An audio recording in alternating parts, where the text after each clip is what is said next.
two gentlemen who are operating the last remaining seltzer shop in New York City, one of the last in America. Old school seltzer. Take New York City water, then we triple filter it through sand, charcoal, and paper, refrigerate it, and then mix it with CO2, and that's it. We use 100-year-old equipment. Some of the bottles, many of them are 100 years old. On the bottom of the bottle, they say hand-blown in Czechoslovakia, which is really cool. That bottle is filled with 60 pounds per square inch of pressure. When you push the trigger, you get the seltzer in the glass, you release, and the pressure stays in the bottle. The last seltzer shop closed up in 2014, and we were it. So if we closed, we're putting everybody out of business, and the entire seltzer business in New York dies.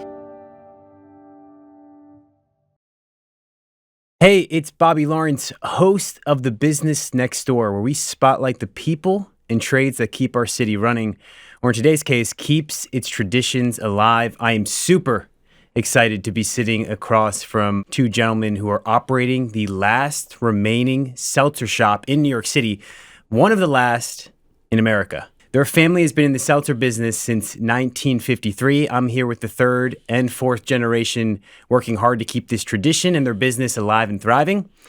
No, we are not talking about LaCroix. No, we're not talking about Spindrift.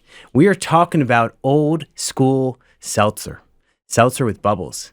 And in their opinion, seltzer that should hurt. Kenny and Alex Gomberg, a.k.a. the Brooklyn Seltzer Boys. Welcome to the show. How we doing? Hi. Hey, Bobby, how you doing? I'm good. Thanks for having us. I don't know, Josh, if we can get this, you getting this shirt here? We got I don't know, I guess I can't stand up, but I think that's kind of a good place to start, because when I've been kind of reading up on your guys' story, seltzer that should hurt, I was like, wait, what? What does that mean? That seems like that, I don't want that seltzer, but maybe talk a little bit more about what that phrase means to you, Kenny, and kind of the history of seltzer, at least once your grandfather Mo got into the business. Well, he got into the business in 1953. He had belonged to a co-op. That was a group of seltzermen that got together and bought a building and had machinery operated out of there. And then he broke free from that co-op and started Gomberg Seltzer Works in the Canarsie section of Brooklyn. We also had a beer and soda wholesale distributorship as well. Okay.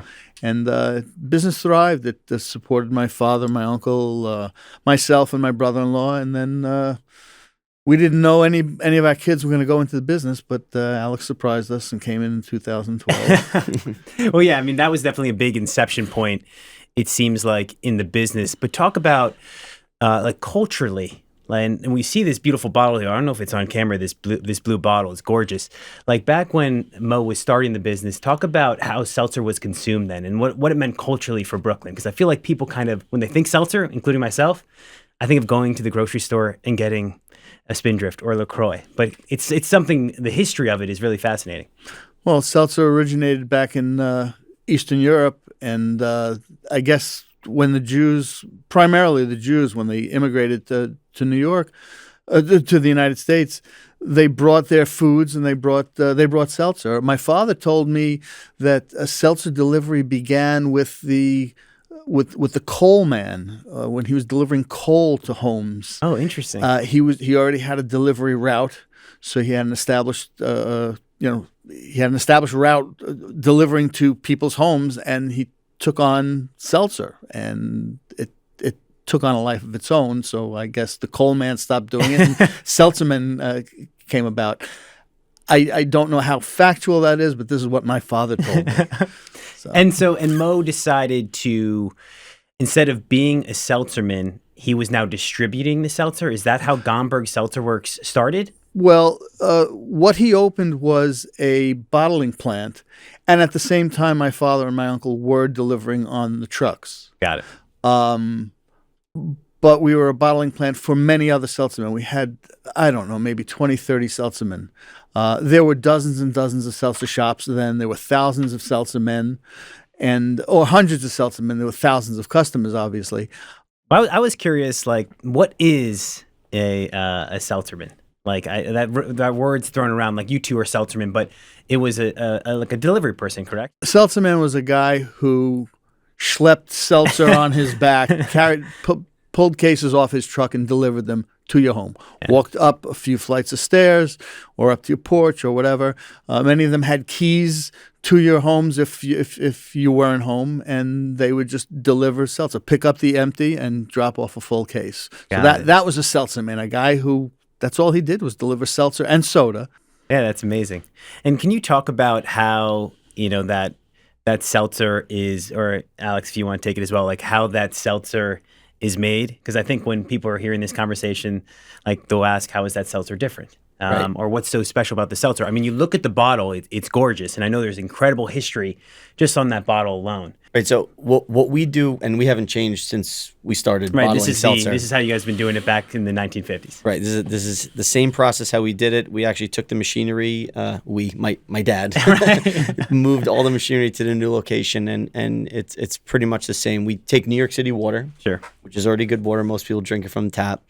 Then we triple filter it through sand, charcoal, and paper, which takes out any microsolids, tastes, odors in the water. After that, we take the clean water, refrigerate it, and then mix it with CO2, and that's it. So you just have triple filtered New York City tap water and CO2 and put it together. And that's seltzer. Clean seltzer. Right. So again, we use old 100-year-old equipment, Right. Machinery. Some of the bottles, many of them are 100 years old. They all have really cool logos from old seltzermen, Right. All on the bottle. And on the bottom of the bottle, they say hand blown in Czechoslovakia, which is really cool. Nuts. Handmade in Czechoslovakia. And then that bottle is, really what is the secret behind the whole thing, because it keeps the pressure inside the whole time. Right. So that bottle is filled with 60 pounds per square inch of pressure.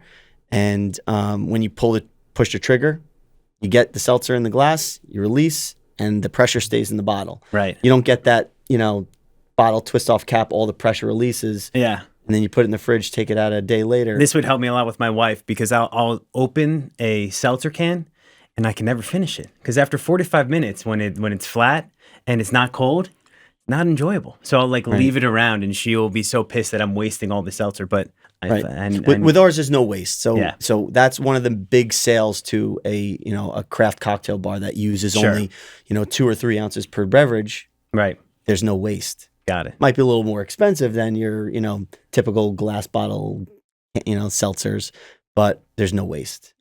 And this is, And it looks cool. oh my gosh, it looks beautiful. And it's hard to find these bottles. And it doesn't really make sense to recreate, because they're glass blown and they're thick. And so talk to me a little bit about how you guys have been collecting these bottles, and how there's kind of a finite supply of these.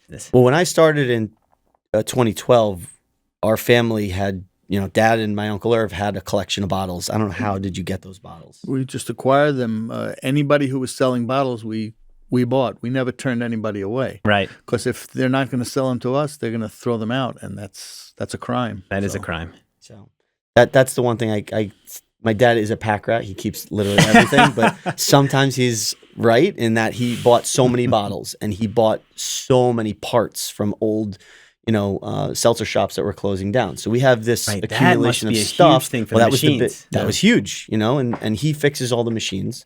Probably one of the the only few people in America that knows how to fix these machines. Right. I'm sure that's the case, because everybody else who was actually in business to fix these machines, they're gone. It's sad. The last guy that was fixing machinery, Mike Schmidt, he was old years ago, and when he was no longer coming out to our location to fix machinery, I would talk to him over the phone, and he would help me out over the phone, but I couldn't get him to come down. I had to learn to do all of this stuff myself. And when he passed away, I made a deal with the guy who he was renting space from, and we went there, and I bought everything that he had. Oh my gosh. So all the parts that he was the only resource for parts, and I bought everything that he had. So we have it all. That is amazing. And are you working on passing down these skills to Alex? Well, funny you should mention that. We have we had one working machine that was working fine, but then we acquired another one. It was a new acquisition less than 2 years ago, but it's an old machine, but it's a new acquisition. I tweaked that into shape, and it's working perfectly. So the machine that we had before, we plan to tear it down and refurbish it and bring it back. And as soon as Alex finds the time to get away from his day-to-day and spend the time doing it, we're going to do it. Hand in hand. We're gonna work on the machine, and he's already learned quite a bit, but he needs to get more of it, because here's this father-son duo here. I'm not going to be here forever, and he's going to have to carry this on. Right. I can't do it today because we're here. Not today. Exactly. Yeah. And so let's maybe fast forward a little bit to 2012, which was kind of an inflection point in the business. Now, correct me if I'm wrong, Gomberg Seltzer was still operating. Yes.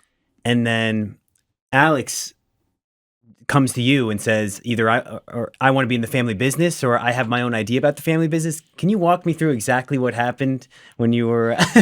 Yes. So I graduated from grad school. I actually went for sport management undergrad, higher education, grad work, to be a seltzerman. Doesn't really. So you didn't. This wasn't a planned thing. Not really. No. So after school, when I came home and I was applying for jobs within other schools, I was actually advising all the club sport teams at my school, UMass Amherst. Oh, no way. And I wanted to do something like that, but the pay wasn't unbelievable at the time. So I said, we're moving close back to home again. Let's see if we could do something with the business that we already have. Right. And kind of just take it into a different direction. For a long time, Dad and Uncle Irv were only, a bottling facility for the seltzermen. We had a collection of bottles that haven't been used in years. So we... May I interrupt you? You may. As I said, business was good, but in the 70s, the seltzer business started dying off for a number of reasons, and we got out of the delivery business. We remained a filling station for all the seltzermen, but we were out of the delivery business. So we were still servicing... Because it was too hard? Because business was dying off. It was fizzling out, pun intended. Many seltzermen were retiring, getting out of the business. A lot of customers were either dying off, moving to Florida, retiring, or the introduction of plastic 1-2 liter seltzer bottles in the supermarket. Sure. And women entering the workforce even more so at that time, leaving empty homes, and the delivery business was just falling away. So we let go of our delivery truck and we remained a filling station. So that's what we are now. We're then just a filling station. Then when Alex came into the business, he rebranded us Brooklyn Seltzer Boys and got us back into the delivery business. That is so amazing. that was a real shot in the arm. I mean, Brooklyn is always a hot area. Sure, yeah. I love the fact that we still had the business in Brooklyn. And my idea really was, I was like, oh, the Barclays Center, we got the Brooklyn Nets coming into town. Right. Maybe I could do an egg cream station in the new arena. Yeah, it was cool. So I tried to do something like that. It didn't work out for many reasons, but I started advertising towards bars and restaurants. That was like a market that the seltzermen weren't really in. It was mostly a home delivery business, right? So I started targeting some of these bars and restaurants, and I got one big one like right away, within the first couple months. It's called the Arlington Club. In fact, they named that restaurant as a steakhouse after a seltzer bottle that had the Arlington Club on it, which we had a couple of those. That's amazing. So it was really cool. So I got this call, and he was like, can you deliver me 30 cases tomorrow? Sure. Yeah. Like, great. And they were taking like big numbers, within the first couple weeks of opening, and it was great. And because we were now delivering in Manhattan, and people were going to that restaurant, those who lived in the area wanted home delivery too. So it kind of just like snowballed from there. As business progressed, we started doing new things that a seltzerman didn't do anymore. Right. We have a new brand. I started selling T-shirts. So we're selling merchandise online and a website. And we had a website. We didn't have a website, which is unheard of. Well, it's unheard of in a seltzerman's business. It's basically pen and paper. They have their number on the box, and that's it. That is incredible. Well, I'm kind of curious, and sorry to I wanted to kind of stop here for a second. Because Kenny, when Alex approached you with this idea, this is where, in my experience, a lot of family businesses, there's either friction or for some reason it doesn't get passed on to the next generation for a lot of reasons. Like, what did you want? Did you want Alex to be in the business? Yes and no. As far as Barclays was concerned, I tried to talk him out of it right away. I said, Barclays, you're not going to make any money because they're just going to have their hands in your pocket. Right. And as it turns out, and he did this. He went with our accountant and a business planner, and he went about it the right way and met with Barclays. And when he left the meeting, he realized that I was right. He wasn't going to make any money. So we had had a lot of press over the years, and we always had people calling up, wanting to just talk about seltzer or actually, become a customer. And because we weren't delivering, we were giving all of those leads out to the various seltzermen who covered specific areas. And my family was always saying, why don't you guys, me and Irv, why don't you guys go, start up a delivery route? And we weren't going to do that because, as I said, we had a thriving beer and soda wholesale distributorship as well. So the seltzer, which was that was like on the back burner. Exactly. So, and nobody seemed interested in coming into the business, so we never pursued that. So we were giving away all the leads. And my family was always saying, don't do that. Well, now it's timely. Alex comes into the picture, and he says, we're going to start delivering. And we took all those leads that kept on coming in, and that's what helped build the business. And did I try and talk him out of it? I guess I did, in a manner of, are you sure kind of thing. But he was welcomed. I welcomed him, Irv welcomed him, and we were happy to have him because he really he put his heart, soul, blood, sweat, and tears into it. And that's one of the reasons we, framed a new business out of it, because we wanted to make sure that this business would survive on its own, not off of Gomberg. Got it. We wanted to separate. And Gomberg officially shut down during the pandemic, or yeah. Well, yes. We merged. So did the beer and soda. Irv and I had been talking about retiring for quite some time, and the pandemic kind of like forced our hand. Oh. And listen, the pandemic screwed a lot of people up, and it screwed us up as well. But it turned out okay in the end, and the seltzer business was the goal to keep it going because that was Alex's future. And he's the Seltzer Savior. He is. I mean, if it wasn't for him, it's most likely the Gomberg family would be out of the seltzer business. We toiled with should we keep it going or not a number of times when the machinery was breaking down or we had major labor issues. Because you need. Anyway, we kept it going. Sometimes against better judgment, but if we closed up, that would have been the end of the seltzer business because we were the last. In 2014, we were the last seltzer shop standing. Yeah, the last seltzer shop closed up in 2014, and we were it. So if we closed, we're putting everybody out of business, and the entire seltzer business in New York dies. That is wild. And Alex, I'm trying to get into your psyche a little bit. Like you're graduating from UMass, you wanted to be in sports management. We're probably around the same age. I'm 33 years old. And I remember when I wanted to graduate college, all I really cared about was making enough money to live in New York City and go out to bars with my friends.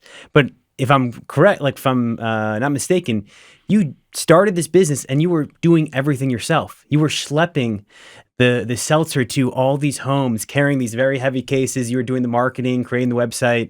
Can you talk a little about why you decided to want to do that? Yeah. Now when you say that makes me sound like crazy. No, I'm passionate, but also did you see the vision, or was it more about keeping the families?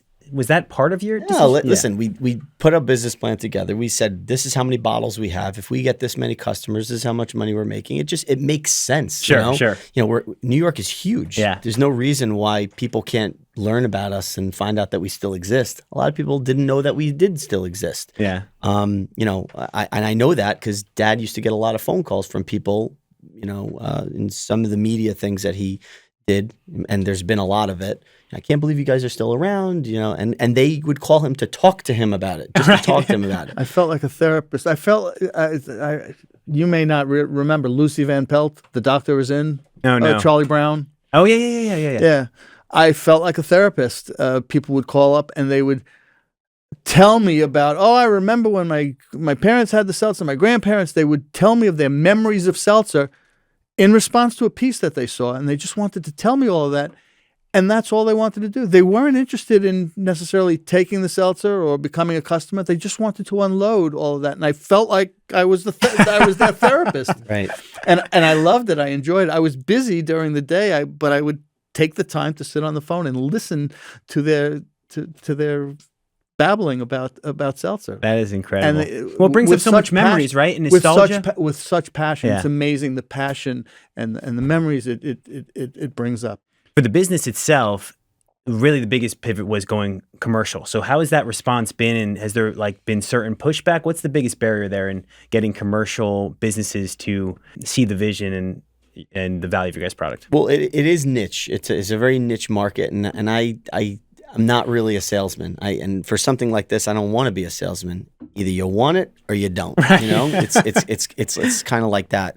And for us, we want to make sure that the bottles turn over regularly. Right. We tell our customers, you got to take a case at least once a month, because we have a wait list of people on a wait list right now for the bottles because we don't have enough. Oh, so circulation. on the retail side. Right. So, Yeah. All over. I mean, Right. A restaurant, we'll figure it out. because they take higher volume. We work it out, so they kind of move up a little bit. But it's a lot of work to maintain these bottles. And you talked about when I first got in the business, it got me thinking. It was a lot because I was fixing the bottles.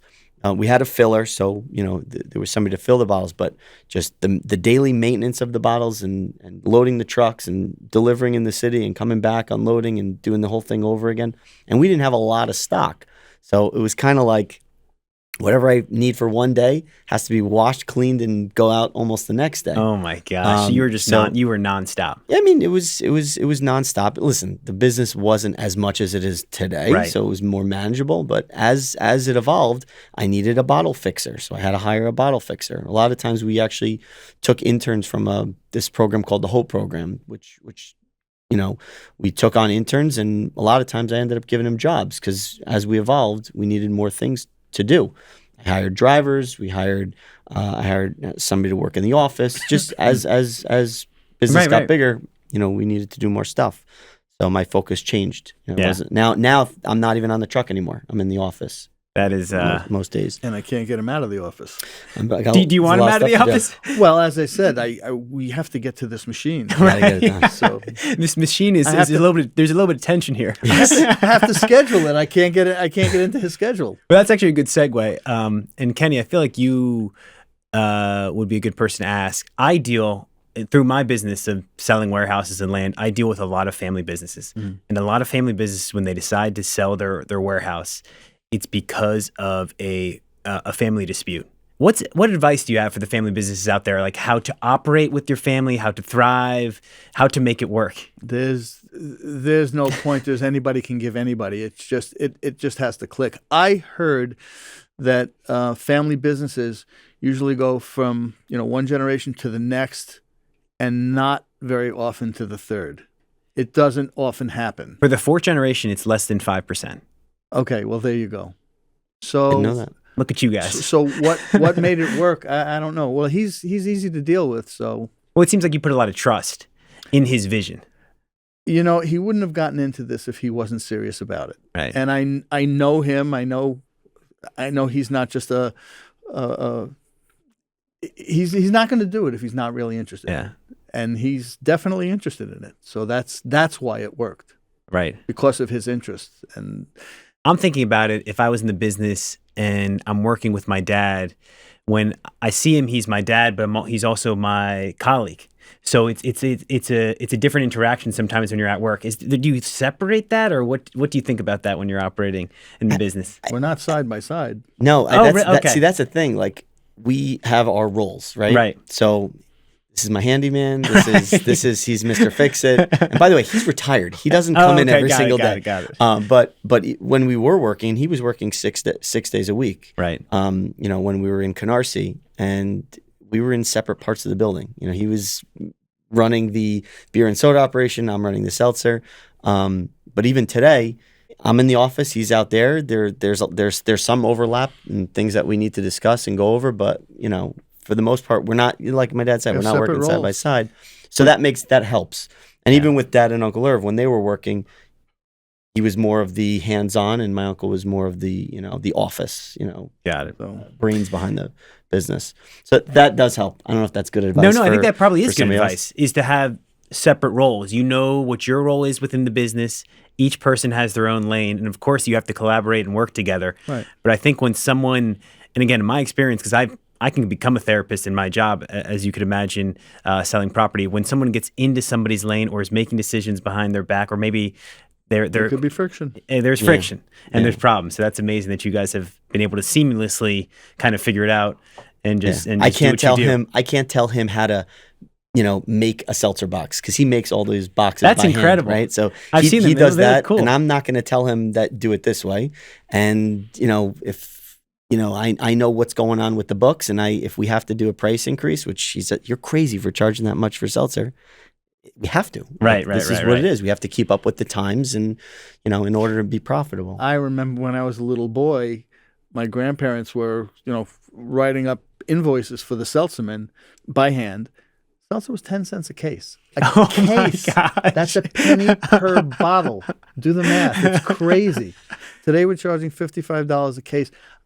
So how many God. bottles in a case? 10 Okay. 26-ounce bottles. A lot. But when you take into account all that goes into delivering, it makes sense. It's within the The range same of, probably the margin that you were getting. I guess, but it's just strange to me because what I remember is 10 cents a case. Of course I know it's got to be a lot more than 10 cents a case, but $55 sounds like a lot, but That is one hell of an increase, but I get it. I mean, it's just hard to wrap my head around it. So that's why I leave it all to him. And I let him deal with all of that stuff. Was there any? Do you have any other kids that express interest in the business? in the seltzer biz? No. All my kids have come to work at the beer. G&K was the beer and soda wholesale distributorship. My kids always came to work with me whenever they enjoyed coming. But one of the things they would always say on the way home, because they would come with me in the morning. I'd leave the house at 5:15 in the morning. Wouldn't get home till about 5, 6, 7 o'clock. And they would actually say to me, and they were young when they would come to realize, Dad, you do this every day? And that warmed my heart, the fact that they Showed appreciation, right? Yes. what I did. Yes. So, and they followed in that, and they're all hard workers in their respective fields. Right. I went to work with him on Saturdays, and that's like a half day for him. Right? It was like we would be home by 4 o'clock in the afternoon. I'm tired. Right. It was a lot for me. And you see it with Alex. Like you think about in my generation, everybody wants like work-life balance and this perk and that perk, and you signed up for like the antithesis of work-life balance and like perks. Like you had to do it all yourself. So it really is incredible. Clearly through the inspiration of your father to keep this tradition and build out your business. Yeah, well, when I'm not working 6 days a week anymore. Right, we're only right. I try to go in most weeks are 5 days a week, but ideal would be 4 days a week commuting into Brooklyn and like one work at home day. Yeah, is ideal. Because it's a fortune to get here. Like right. The And you're tolls, coming from Jersey. I'm coming from Fair Lawn. Yeah. And when Dad comes in with me, we ride together. He lives in Rockland County. Oh, okay, got Upstate it. New York. Yeah. He drives to my house in the morning, and then we drive into Brooklyn. Also, I want to talk about the events because I'm sure that's things that you're doing on the weekend, and that takes a lot of planning.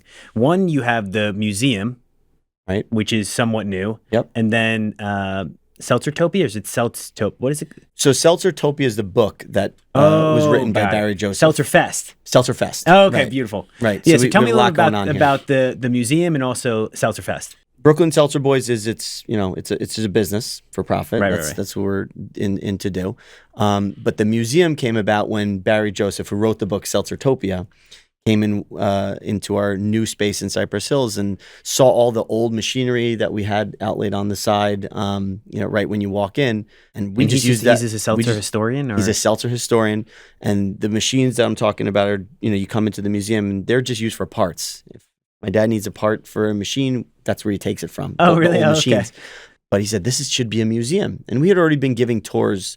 People were just interested in coming for tours. But now we set ourselves up as a non-for-profit, and it's we do tours every Friday or every other Friday. So that's the museum.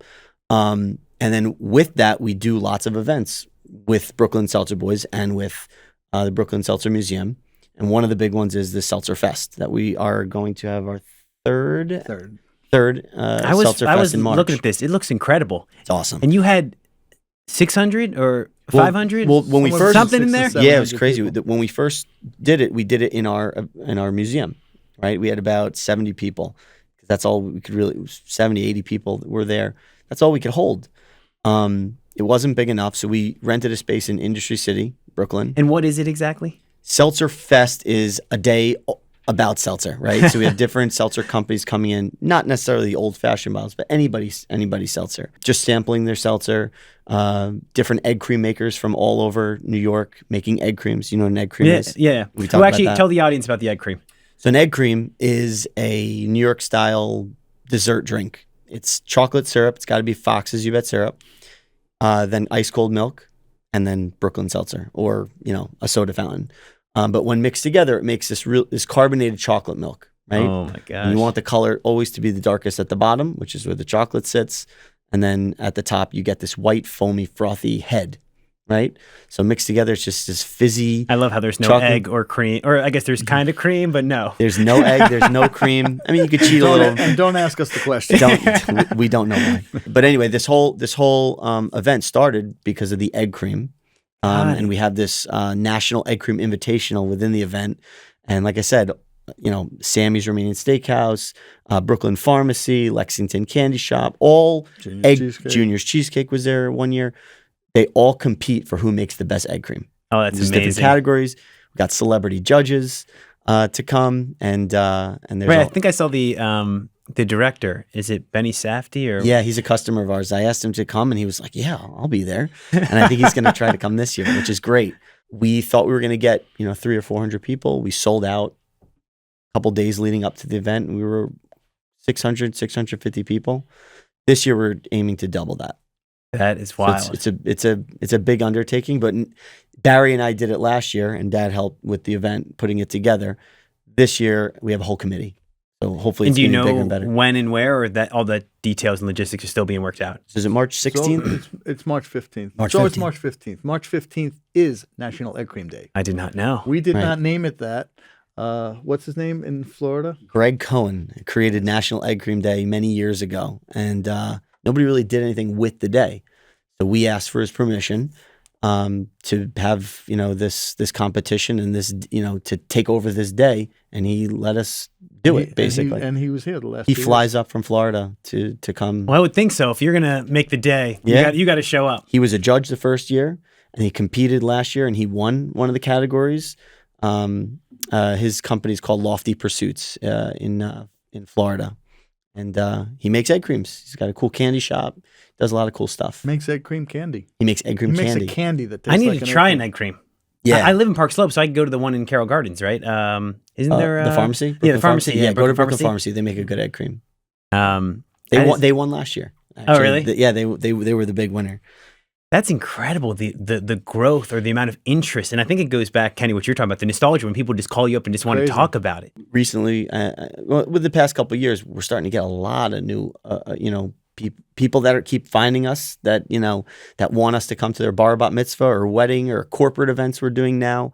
So we now have a team of staff that go and do the makes events, so much which sense. is great. Because those bottles are beautiful, and I've seen when you spray it, it's like a cool. whole different experience. It's a show. It's a right? show, exactly. It's a show. So you see the whole drink being made together. Every drink is made to order. So it's not something that we make 20 of and just put out.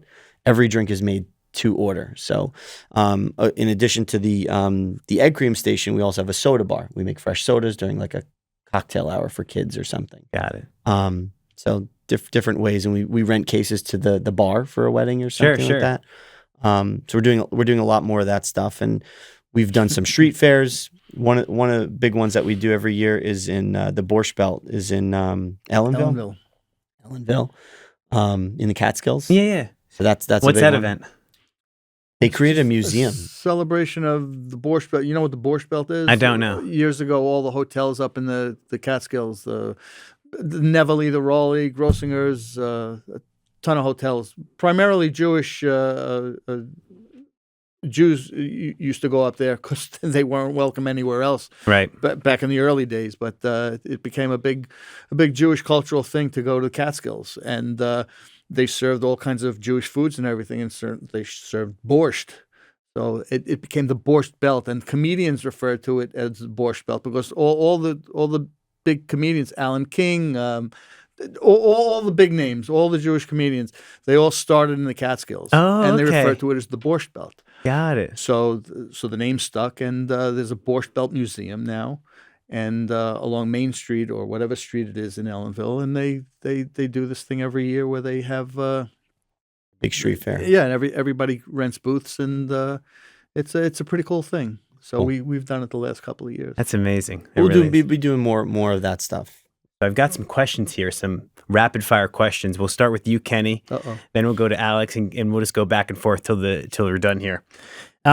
Is there another family business in Brooklyn that you admire, or if you can't think of one at the top of your head, is there maybe a restaurant in Brooklyn that I don't know what I can't think of one that generationally is going on. I'm sorry. Juniors generation. I don't really know. The big one for us, unfortunately, they closed is Fox's You Bet. They were Right. three generations. Yes. Yeah, My we dealt with them. great grandfather was friends with the original, right? Right.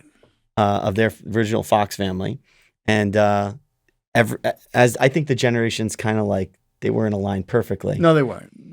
We were off half a generation. Right. But we had a close relationship with them. Were they in Brownsville? they were on Thetford Avenue. Yes, in Brownsville. And we were in Canarsie. And they recently sold their company to Gold's, Oh, okay. horseradish. Yeah, I think I've heard that before. Yeah. And then they sold to this L&S packing company who we deal with now. But what was really cool is we needed a judge last year. So we asked Kelly Fox, who is the third generation, and he came. He was a judge. Oh, Who that's better amazing. than Kelly Fox? Yeah, like that who made the is. syrup. Age-wise, Kelly is half. He's in between us. He's between us. Oh, okay. That was cool. Good. And Alex, how do you decompress from work? How do I decompress? Well, as soon as I walk How do in you the turn that door, brain off? as soon as I walk in the door, I can't think about work because I have 2 dogs running at me and 3 kids. So and as soon as I get home, I'm basically changing to go coach whatever thing that my Right, kids so are there's doing no that day. decompression. There's just on to the next. It's There is nonstop. none. It's a lot. And Kenny, what time does the alarm go off for you in the morning? I guess when you were working. When I was working, it went off at 4:45. I was out of the house at 5:15. So I put. Listen, the beauty is all the years that I worked 6 days a week. I always worked half a day, Oh, okay. 12 hours. All right. I was about to say, wait, hold on. That's still 12 hours. That's Yeah, a day. that is incredible. And Alex, anyone or anything or a book or a person that kind of has shaped your business philosophy, or someone you like consuming or interacting with? My business philosophy. I don't know if I can answer that question. Listen, I learned how to do business from the people in my life. That's Right. my dad and my uncle and my other uncle, who is my accountant. I have a lot of family Right. that have every hand in not hand in the business, but like have help in They're the all business. involved somehow. My mom, my wife too. Everyone comes with their suggestions, and a lot of them are good suggestions. So I got to just take it all in and decide which direction to go, and that's how we're building the business with all these new ideas. Give your mother the proper credit. And I'm She's going to the give one my mom with- the credit. She's the one that came up with Brooklyn Seltzer Boys. I love it. Right? So we had to create something. What better than Seltzer? I like the was logo from too. Brooklyn. It's like it fits We the did Brooklyn that on purpose. and the grittiness of the history of Gomberg Seltzer. We really wanted to pay attention to like the old, feel to it. It's what's the font that we used? It was like it's kind of like distressed. the Brooklyn Dodgers. Oh, Yeah, that's The what I saw. distress Brooklyn etching. Dodgers. It's But not it's- exactly Right. the same. We had it done differently just in case somebody you were to don't say, want any you trouble can't here, copy yeah. the Brooklyn Seltzer. I love that tail, and Oh, it's the best. I like the way it looks. And then finally, I guess this is for both of you. How can people find and support Brooklyn Seltzer Boys? So 2 ways. First, for the museum, if you'd love to come on a tour, we'd love to show you what we're doing. It's www.brooklynseltzermuseum.org, which is our non-for-profit. And then Brooklyn Seltzer Boys, if you want to get home delivery, you go to brooklynseltzerboys.com. You sign up on the contact form, and that gets you on the wait list. Oh, okay. So if you're interested at all, we call every customer to just onboard them and go through all the delivery logistics, but put your name on the wait list, and that's what gets you a spot. Got it. And listen, Seltzer Fest. I mean, we talked about it, Seltzer but Fest. it's coming. And Seltzer Fest is coming.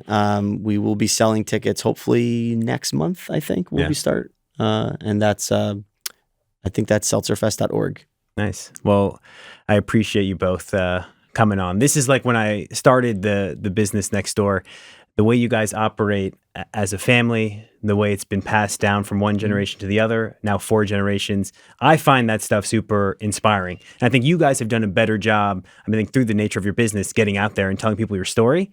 But I think there's so many businesses that haven't been able to do that. But I appreciate us getting on or coming on, and wish you all the best and success. Thanks for having us, Bobby.